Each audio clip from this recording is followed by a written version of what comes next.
আরে রে অবাকা বাঙালি হিন্দু, কি শুনতে আর বাকি আছে? ধর্ম যার যার উৎসব সবার। আজকে আমার ধর্ম, ওই জায়গায় কি আরেকটা লোকে যা হয় উপকরণ ওটা কি খাবে? আজকে ঈদে আমার ছেলে মেয়ে যাবে, ওখানে কি কুরবানি ঈদে আমার ছেলে মেয়ে যে খাবে? এই প্রচলনটা তোলা হয়েছে আজ থেকে 16 বছর আগে, এই ধ্বনি দেওয়া হয়েছে। আমি বিশ্বাস করি একে অপরের সহযোগিতা করে, কিন্তু এই না যে ধর্ম যার যার উৎসব সভা। আরেকটা জিনিস লক্ষ্য করলাম, আমাদের মাস্টার বাবু বললেন গতবার টাকা কম হয়েছে। আবার আমাদের কেন্দ্রীয় কালীবাড়ির যে সেক্রেটারি পূজা ফান্ডের সদস্য উনি বললেন যে না কম হয় না, একটা ফুলে এটাই সেখানে আমি ছিলাম। 16 বছর কি হয়েছে সেটা বললেন না। অমুক বাবুর মন্দিরে এত দিতে হবে, অমুক বাবুর মন্দিরে এত দিতে হবে। সাধারণ অমুক বেড়ার বাড়িতে কম, কারণ তারা নিরীহ। অমুক ছেলের বাড়িতে কম, তারা নিরীহ। এটা তো আমরা জানি, কিন্তু মুখ খোলার তখনও খুলেছি, এত জুড়ে বলতে পারিনি।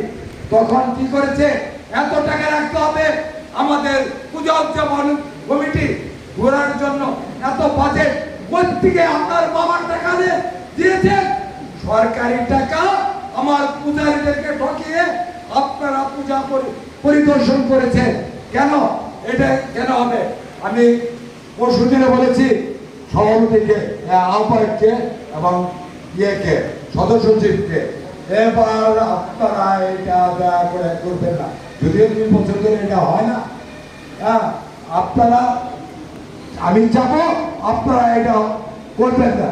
আর প্রশাসনের কাছে আমার দৃষ্টি আকুল আবেদন থাকবে, দশমীর দিন যেটা ওই নদীতে বিসর্জন দিবে, বিসর্জনের যে মন্দিরের প্রতিমাটা যাবে তার বাইরে যেন কোনো নৌকা, এই যে ডিজে ড্যান্স, মদ্যপান, অ্যাক্সিডেন্ট, এইগুলি কিন্তু এই সময়ে হয়। আর এখানে 2 জনের মৃত্যু এই ইয়ের মধ্যে, লাশ পর্যন্ত নদীর দিকে ভেসে উঠেছে। এটা তো আপনারা কেউ বলেন না মধ্যপানটা আসলো কোথেকে শুরু হইল। আর গত বছর পূজার মধ্যে সেনাবাহিনীকে ভূমিকা রাখছে, থানা প্রশাসন, র্যাব, আপনার আনসার। আমার মনে হয় না ওই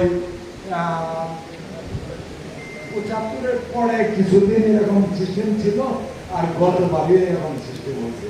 বিএনপি, জামাতের নেতা এবং প্রশাসন প্রত্যেকটা মন্দিরে আনাচে খানাচে ঘুরে এরা নজরদারি রাখছে।